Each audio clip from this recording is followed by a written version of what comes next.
Required mag-face mask ang mga residente sa Bago City, Negros Occidental dahil sa ashfall mula po sa Bulkang Kanlaon. Marami na rin lumikas pero may ilang nagmamatigas. Nasa frontline ng balitang yan, Gio Robles.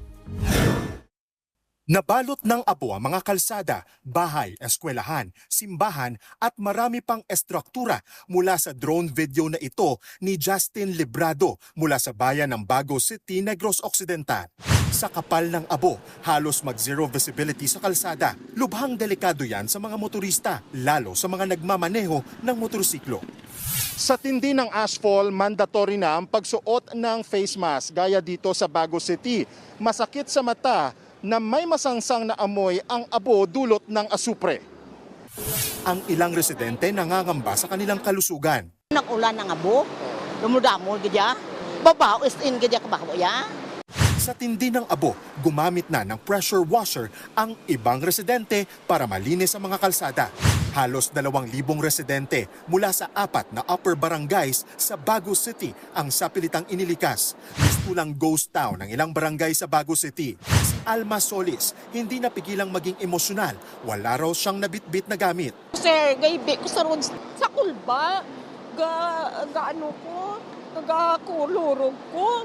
Sa kabila ng banta ng Kanlaon, may ilang residenteng naninirahan sa loob ng 6-kilometer danger zone na hindi lumikas. Gaya ng mga kalalakihang ito na inaalala mga alagang hayop. Nakikiusap kami sa mga tao na cooperation na lang kasi kami din na mahihirapan kapag bumalik sila may mangyari, hindi namin sila mahanap.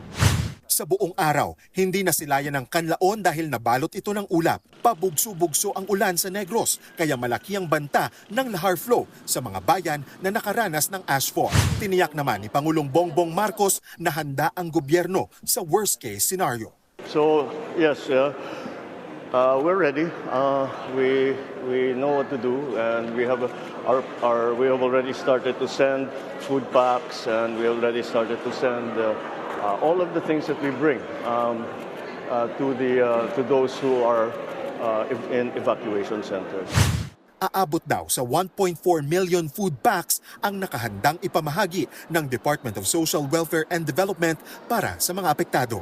Nagbabalita mula sa Frontline, Gio Robles, News 5. Mga kapatid, Ed Lingaw po, maging maalam at may pakialam sa mga napapanahong balita sa ating bansa. Para sa mas malalimang pagtalakay at paghimay sa mga issue at headlines, tumutok lamang at pag-subscribe sa social media pages ng News 5.